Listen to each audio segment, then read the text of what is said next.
estamos iniciando mais um Na Roda com Psicólogos. Hoje estamos recebendo o vereador Caio Miranda. E para compor a nossa roda, estou recebendo a psicóloga Adriana Gouveia, Andresa Trigo e Shirley Costa. Deixo aberta as perguntas aqui para as nossas colegas psicólogas. Então vamos lá. Primeiro eu queria agradecer a oportunidade, o espaço, dizer que é uma honra estar aqui na presença de profissionais e pessoas que são importantes e engajadas, como você, especialmente o vereador Caio Miranda, dizer que eu tenho acompanhado o teu trabalho. E, bom, hoje eu sou psicóloga, a minha especialização é na área jurídica, por entender que a garantia de direitos é uma forma de crescimento, de socialização, de fortalecimento, de educação, né? Mas participando de reuniões de rede, reuniões de bairro, ainda tenho percebido pouca presença das pessoas, dos moradores das suas regiões, se emancipando, buscando essas reuniões, buscando melhorias para o bairro, né? E às vezes eu sinto que elas ficam até mais, poxa, como que eu busco, quem que eu vou votar, o que eu vou fazer, o que essa pessoa vai fazer pela minha região. E eu tenho uma grande dúvida de como convidar e sensibilizar as pessoas para que participem mais, para que as decisões não sejam feitas só pós-votação, mas para que a gente busque sempre entender onde é que eu preciso das melhorias aqui. De repente, aquela mãe que leva o bebê para a escolinha, né, para a creche, olhar que tem ali algo a ser melhorado, mas não depender de um terceiro, como ela mesma ir atrás desses grupos, participar para essas melhorias. Eu tenho visto que o teu trabalho é muito acessível à população, mas como que a gente pode sensibilizar ainda mais para a participação social? É uma ótima questão. As pessoas, a gente encontra as pessoas no elevador, no máximo um bom dia, boa tarde, a gente não pergunta o nome, o que faz, a gente tem essa dificuldade. Mas quando vai para o virtual, xinga, questiona, duvida e tal. Então a gente tem que modular isso. Eu acho que, de maneira geral, as pessoas estão começando a se manifestar mais, virtualmente. A gente precisa retomar um pouco a política no dia a dia, né? O respeito a esses espaços. A realidade é que você tem pouco tempo, não é? Você tem família, trabalho, estudo, transporte, não sei o que. Então sobra pouco tempo para você pensar no coletivo. Uma forma da gente pensar nisso é nos condomínios, tentar falar com síndicos, tentar estabelecer que nas reuniões de condomínio a gente tentar botar algumas pautas em comum de bairro. É um esforço. Eu, por exemplo, estou brigando aí, eu moro na Santa Cecília e Genópolis. Então eu quero que a região debata o destino do Minhocão. Vai ser desativado, porque em 2014 foi decidido, e aí isso vai impactar, tanto para quem precisa andar de carro ali, como para quem mora e transita ali, tem poluição, degradação. Como é que você faz esse debate? Eu boto no Facebook um vídeo, tem pessoa que está lá em Roraima e vem aqui me criticar e discordar de mim, legal, mas eu não consigo impactar quem está ali. Então acho que a gente tem que buscar isso. A Suíça, o que ela faz? Ela faz 4 plebiscitos por ano. E eles usam um sistema de carta. Então manda a carta para a pessoa se identifica na carta lá e manda a opinião dela. Então eles fazem por carta. Aqui no Brasil, não sei, acho que a gente tem que tentar buscar isso. As pessoas, os interesses locais, pelo menos, a gente tem que tentar ter a participação. Talvez por carta, talvez virtualmente, talvez envolver as escolas, às vezes é mais fácil. Fazer um trabalho com as escolas, e aí os alunos levam para o pai na agenda, e o pai participa se quiser, a gente começar a ter... Eu acho que isso é fundamental. Entendi, começar fazendo esse movimento, né? E até pensando que quando você colocou, abriu a discussão sobre o Minhocão, veio alguém lá de Roraima e ainda te criticou aqui. Mas eu penso, poxa, que bom, pelo menos alguém se manifestou e está fazendo movimento lá na região dele, te permitindo também participar desse debate. Né? Começar aqui participando das reuniões de condomínio já no começo também. Né? Eu queria que a gente conversasse um pouco, que eu achei bem bacana, porque você acabou se comunicando com as pessoas a partir das redes sociais, né? E você conseguiu ter muita troca, né? Se mostrando, a conversa, a comunicação. Como que foi isso?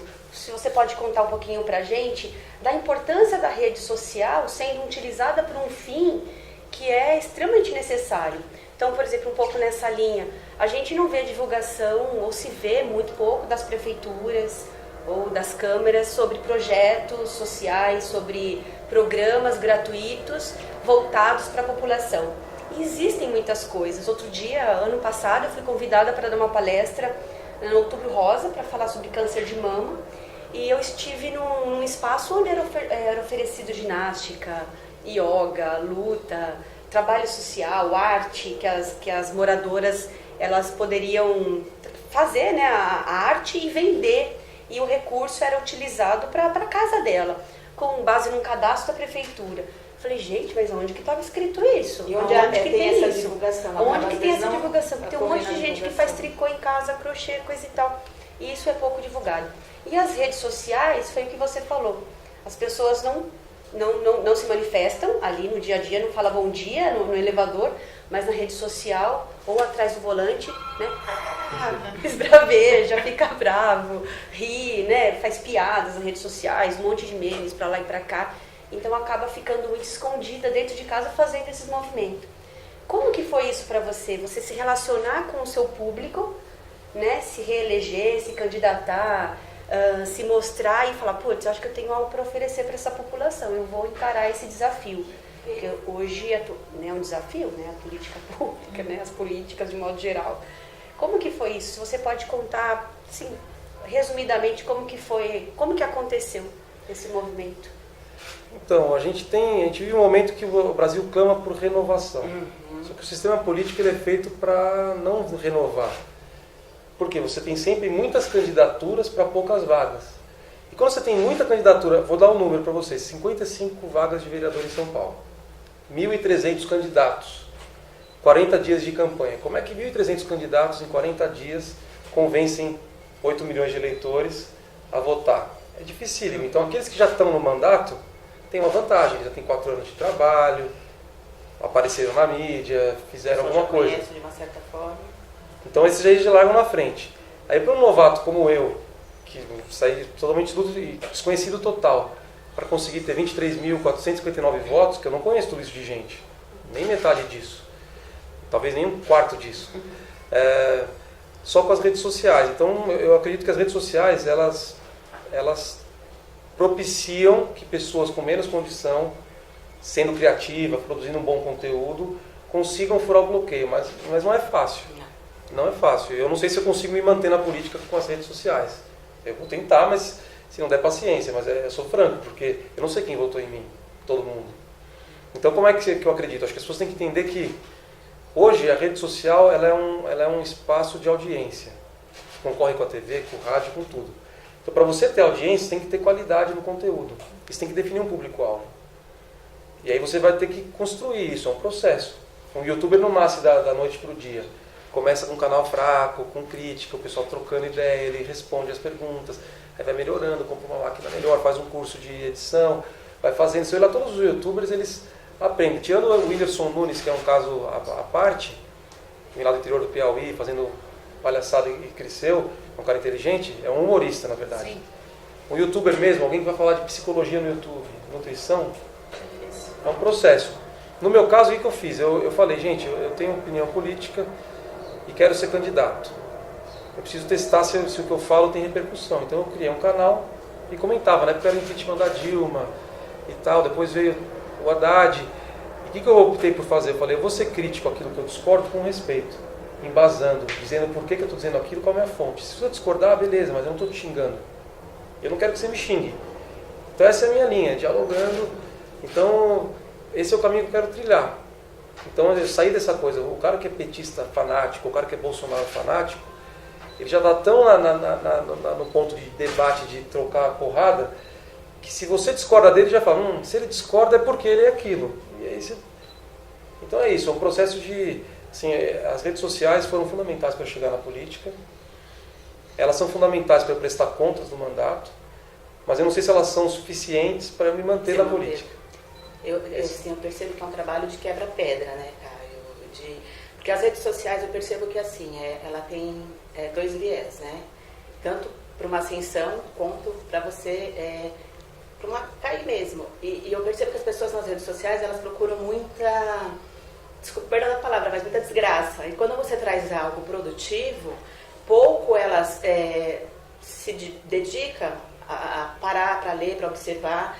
E quando você traz essa questão de fazer um trabalho de base mesmo, então quem está em condomínios, começar nos seus condomínios, em escolas, então é um trabalho de quebra-pedra, né, que exige muita paciência, acho que dos bons profissionais que estão dedicados aí, seja da área da política ou da educação, e percebo que as pessoas, a população vem muito machucada. Está muito machucada, está tudo muito na autodefesa. Você vai trazer um projeto, vai fazer alguma coisa, o pessoal acaba meio se retraindo. Mas para quê? Quem vai ganhar com o quê? Então, acho que nós estamos no momento de fazer esse inverso, né? Mostrar um outro trabalho para uma mudança mesmo social. E aí cabe a cada um da consciência de cada um, que não é fácil, por isso que eu falo, é um trabalho de quebra-pedra. Eu atuo na região da Zona Leste, mais na periferia. Então, eu venho fazendo um trabalho lá de formiga com os profissionais para a gente poder mostrar uma forma diferenciada do trabalho da psicologia. Não só dentro da clínica, mas nas escolas, em palestras. E digo que não é fácil, porque tem profissionais que estão engajados e tem profissionais também que não... Porque está tão desacreditado, tão desiludido, né?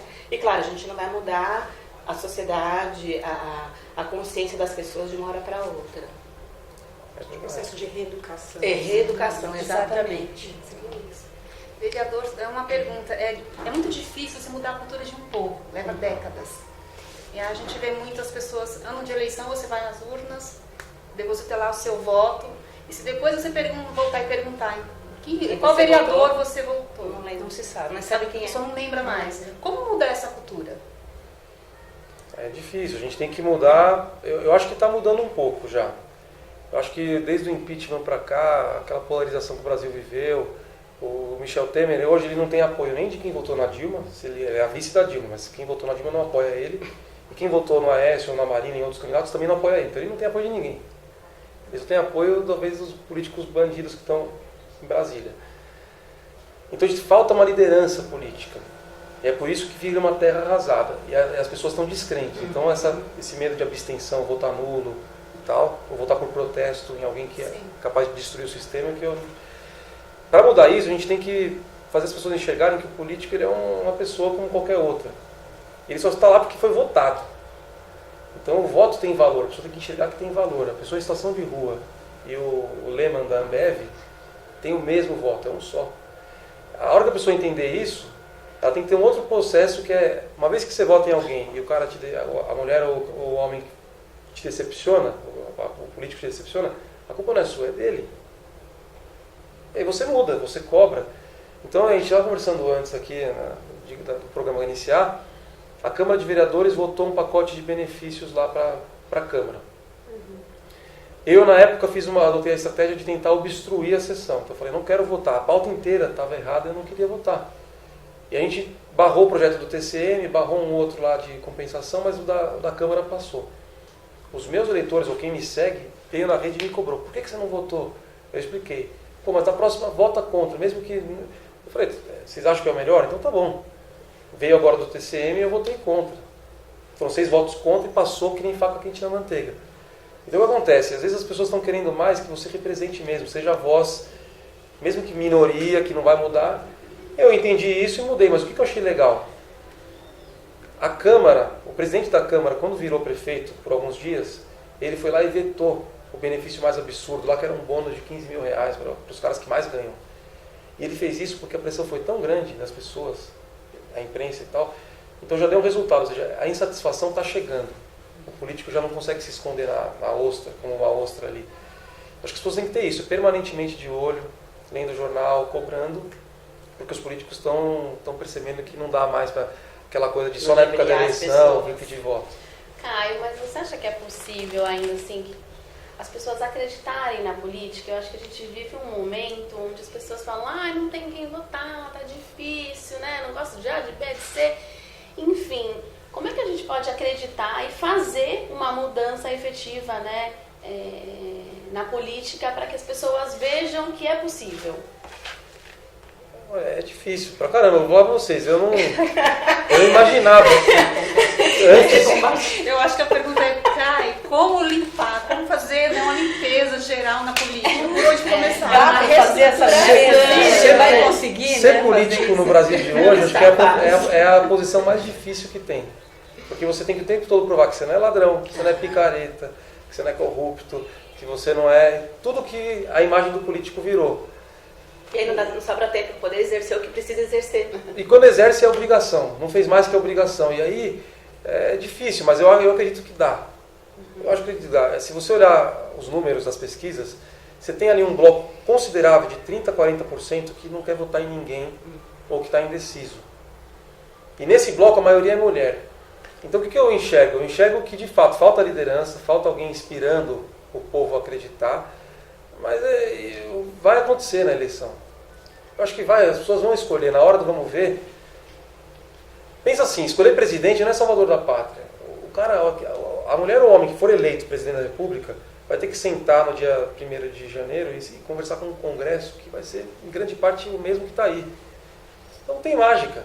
Tem que ser alguém que sabe pisar na lama sem se sujar inteiro e fazer o que tem que ser feito, pouco a pouco. Acho que entra no trabalho de conscientização individual também de cada um, para a gente depois poder trazer para um coletivo. Porque a gente cobra muito do coletivo, mas e qual a nossa parte, né? Enquanto cidadão, enquanto ser humano, enquanto profissional, né? Eu percebo que as pessoas, elas jogam muito para o outro, né? Ela quer se justificar muito no outro.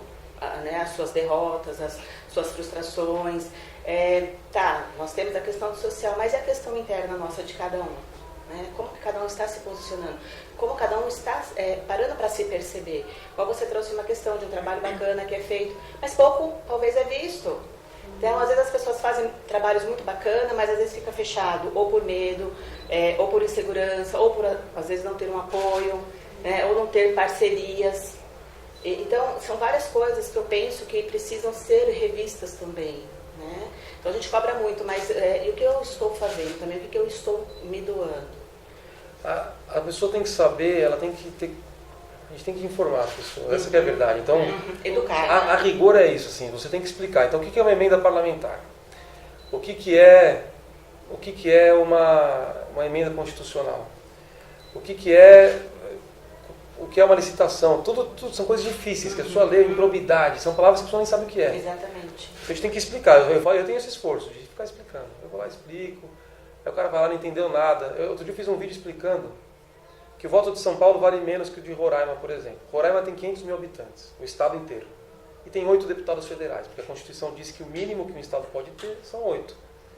São Paulo tem 45 milhões de habitantes. E tem 70 deputados federais, porque a Constituição diz que o máximo é 70. O que acontece? Para eleger um deputado federal, se você pegar e dividir 45 por 70, dá 550 milhões. Então um deputado federal em São Paulo representa 500 milhões de pessoas. Um deputado federal no Roraima representa 50 mil pessoas.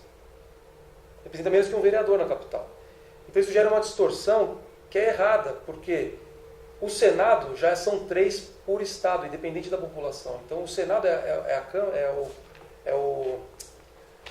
a Câmara, né, porque é bicameral, Senado e Congresso, e Câmara de Deputados. O Senado é a Câmara que representa as unidades da federação. E a Câmara dos Deputados é para representar a população. Eu fiz esse vídeo explicando isso, falando, então, já que a gente não vai aumentar o máximo para ter mais deputado, vamos reduzir de 8 para 1 ou 2, e aí vai ficar mais equilibrado a Câmara de Deputados. Aí o pessoal fala, não, é 1 por estado e acabou, tem que ir enxugado. Eu falo, bom, tudo bem, mas é o problema que eu estou atacando aqui, que é a representatividade das populações maiores, vai permanecer. E aí você não entende por que, por exemplo, subsídios para o setor agrícola passam com tanta facilidade. Norte, Centro-Oeste, tem muito mais representação lá do que o Sudeste. Então o interesse da indústria fica em segundo plano. E assim vai, são várias questões.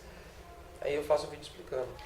Então, talvez, Caio, me dá a sensação que assim, nós temos que falar mais a linguagem popular, né, para poder acessar mais a população, para que elas possam entender do que se trata essa nossa sociedade, né, para que elas possam ter consciência do que elas estão fazendo e até na hora de escolher o seu voto. Mas aí, de contrapartida, da onde poderia vir isso? Né? Porque se a gente for abrir um pouco o leque para a área da educação, para uma área social, a gente não vê um investimento, a gente não vê projetos de incentivo, né? Até dentro mesmo da nossa área, dentro da psicologia, pessoas às vezes não sabem o que se trata o trabalho. Porque a gente não tem uma cultura de educação de poder conscientizar essas pessoas do que é esse trabalho. Nossa, eu imagino a dificuldade da área da psicologia, porque realmente é uma área que a pessoa tem que entender, né? Entender a necessidade que todo mundo tem de autoconhecimento, de controlar a inteligência emocional. Porque nós temos uma cultura, desculpa só te interrompendo, mas a gente traz um ranço de que a psicologia é quando a gente chega no ponto final do adoecimento, ou quando você já não tem mais, né, de onde tirar as suas forças para poder se movimentar. Então, eu percebo que a gente vem fazendo um trabalho, pelo menos eu, né, e alguns profissionais, é um trabalho de conscientização, de prevenção, não esperar chegar a esse ponto final. Porque você não espera adoecer para se cuidar. É preparação. Né? Exatamente. Então, E aí, acho que é ser profilático, né? Exatamente. A gente não vê isso nas escolas. Então, Por exemplo, trabalhar sobre educação. psicoeducação. Não existe. E aí né? até para fazer para a questão da política mesmo. Tem pessoas que... É que o governo não quer investir nessa Exatamente, área, não há então, interesse em investir. Educação é um lugar comum, a gente fala, tem que investir na educação, sempre fica nisso, né? Aí você vai olhar os números. Qual que é o problema, na minha opinião? Eu não sei se eu estou certo, na minha opinião, nesse breve período, minha mãe é professora, tudo. Você tem dois dilemas. Primeiro é remunerar bem o profissional, só que é uma rede gigantesca. E com direitos de estatutários de serviço público, que são de uma época em que a população era jovem e a expectativa de vida não era tão alta. Então hoje você tem uma pressão de previdência, por exemplo, é um tema chato de falar, mas se você aumentar, se você pegar assim, professores, vamos ganhar igual juízes no estado de São Paulo. Então o juiz ganha 19 mil de início, o professor que ganha 3 mil vai ganhar 19 mil. A hora que você fizer isso, você vai pegar uma rede de mais de 100 mil professores e vai multiplicar por 5 o salário, por 3, por 4. E todos os aposentados que têm direito adquirido à paridade vão ter que ter o reflexo no valor. Acabou, explodiu as contas. Aí você vai falar, pô, não dá para fazer nada? Eu acho que dá. A gente tem que olhar para o núcleo familiar. Então hoje o pai e a mãe não conseguem dar um acompanhamento para a criança. E a criança chega para a escola com um problema muito maior do que a educação. Sem comida, sem acompanhamento em casa, não tem limite. Que aí vocês entendem até melhor que eu. Então a formação da personalidade, do comportamento, dos valores básicos ali, fica tudo na mão do professor que está com muito aluno na sala, sem salário. Então, E que está adoecendo bastante. eu acreditaria que a gente deveria apostar no contraturno escolar, em oferecer cultura, esporte, lazer e apoio psicopedagógico para essa criança com alimentação. Acho que se a gente focar nisso, vai tirar um pouco não resolve a questão do professor que tem que ser valorizado, mas você dá estrutura para essa criança até completar 10 anos de idade se sentir amada, acolhida e... Você falou uma coisa muito importante, Caio, eu percebo. É igual às escolas. Acaba sobrecarregando tudo no professor. E por que a gente não pode ter um psicólogo ou dois em cada escola? Porque nós temos muitos profissionais, bons profissionais, né, que estão em busca de trabalho e as escolas acabam não investindo. Claro, não é a escola, a gente sabe que é todo um sistema, mas e por quê?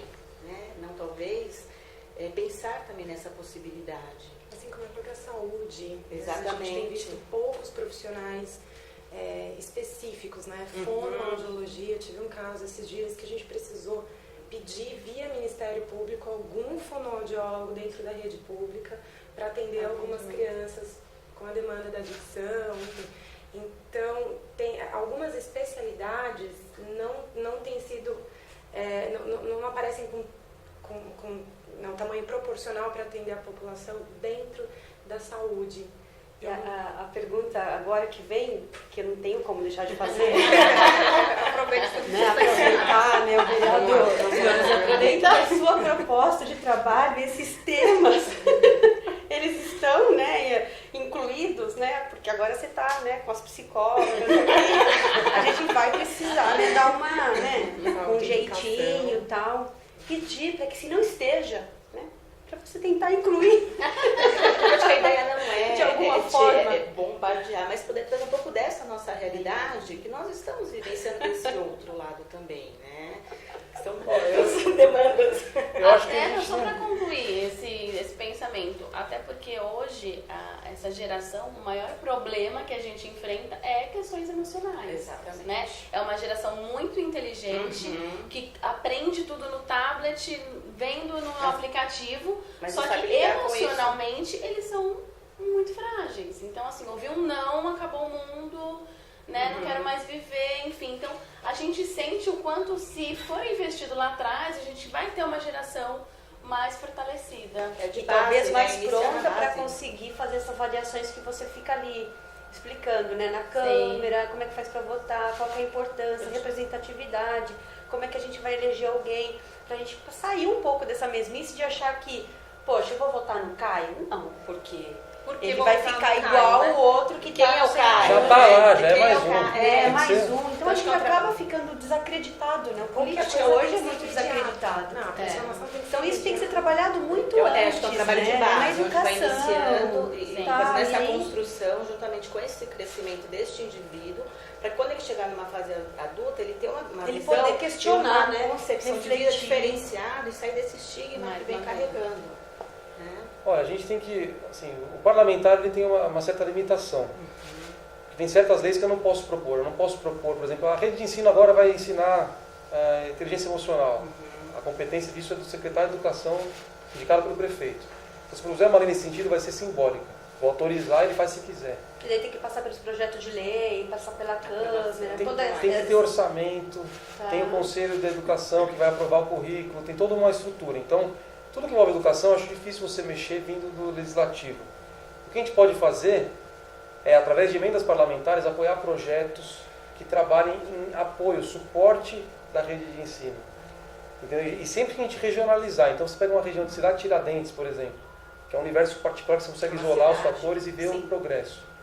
Você vai lá e fala, ó, vamos pegar um céu na cidade Tiradentes e fazer um projeto de oferecer psicólogo, dentista, dança, teatro e um esporte durante 6 meses e ver se melhora o desempenho, porque é obrigado, e fazer, pegar uma instituição séria, botar recurso e fazer. Isso dá pra gente fazer.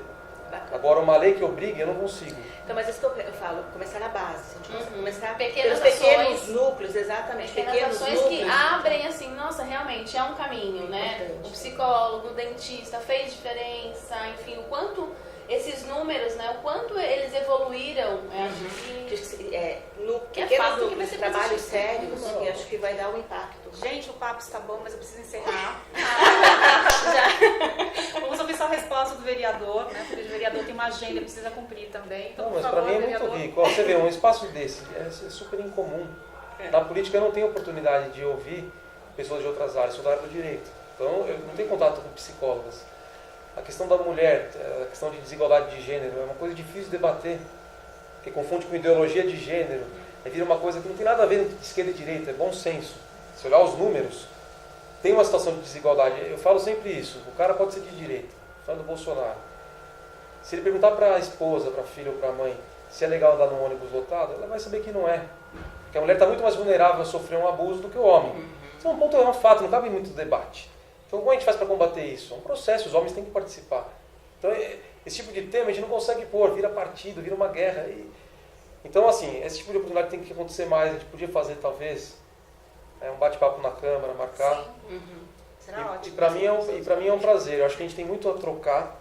Talvez vocês irem lá, conhecer um pouco a nossa dinâmica, ver os projetos que a gente fez, eu levo em outros gabinetes, a Soninha, escolhem os vereadores que vocês quiserem ir, a Janaína, o Suplicy, a gente leva lá para conversar, para vocês verem um pouco na prática.